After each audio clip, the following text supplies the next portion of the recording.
Hello, how are you doing? You okay? I'm well, Andy. Are you? Yeah, not too bad. Lovely to speak to you.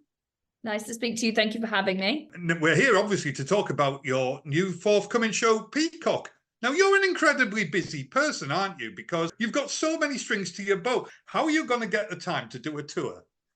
Well, do you know what? I only tour every other year, so I can squeeze in on my off years, I'm squeezing in all the other work. And then when I go on tour, I've tried to get my ducks in a row and get everything done before I start. So I start at the Machynlleth Comedy Festival at the start of May, and then it runs right the way through. And my final date is in my sort of hometown, Bangor, in December.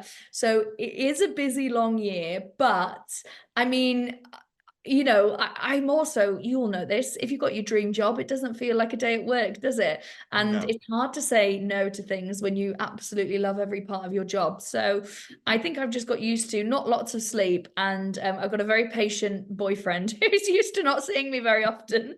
Do you want to tell me a little bit about Peacock? What can people expect from it? So the show is got nothing to do with Peacock. So if you're into some Peacock comedy, I'm afraid it will be bereft of that. But the reason I called it Peacock is, I mean, I'm a bit of a show off. So I thought, okay, well, that ties into it. And peacocks are very glamorous, and I love an outfit on stage.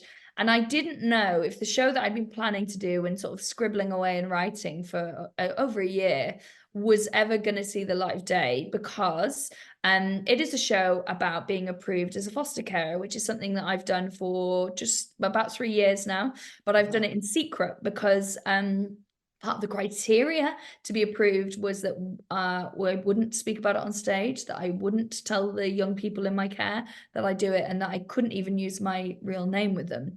So it's about that. It's not about what it's been like fostering, because I've only been doing it 3 years, which in terms of fostering is, I don't think I'm qualified to do the show about that just yet.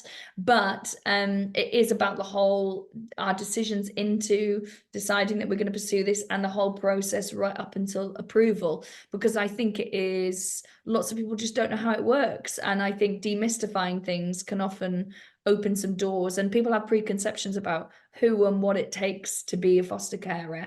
And I think a stand-up comedian who's about to do a 100-day tour, it blows a lot of those out the water. How has becoming a foster parent changed your life and your approach to life? Because you are a people person, aren't you? Yeah, and I've always been really interested in young people. I mean, since I was 16, I used to go to a drama club, which is how all this started. And I started teaching there when I was I think I went from about 14, and at 16, I was already assisting and teaching in the lessons. So I really love young people, and I come from a family of teachers. And even when I was like when I started off in comedy, I'd still do workshops in comedy and drama on the side. And I taught pupil referral units, and I teach young carers, and I teach care experienced young people, so children who were in foster care.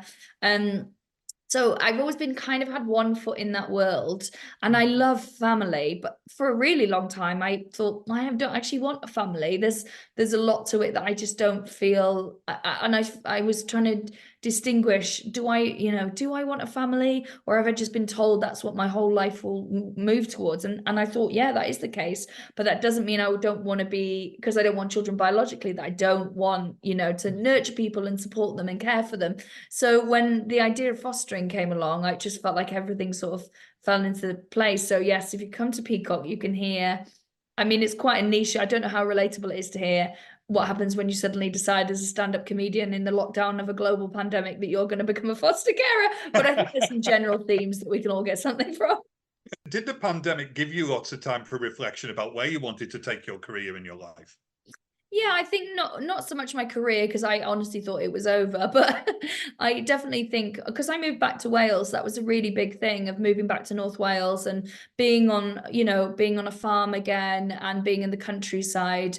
And I'd bought my house in Wales a few years before, but I was never really there because I was working so much. I was just living in a suitcase and sleeping on sofas and what have you. And I'd be in London 5 days a week, and then I'd go up somewhere else. So I thought, in the future, I'll be in Wales. And when the future came and I was living there, it made me reevaluate lots of things and what's important. And my partner and I felt so blessed being somewhere really beautiful, having space, And it kind of felt a bit selfish not to be sharing that. And especially with people who maybe needed a safe, relaxing place to go, whether it's for a couple of weeks or a night or, you know, a weekend. And so as soon as the seed was planted, I think things started to move from our perspective quite quickly. Like, oh, I think this might be right up our street.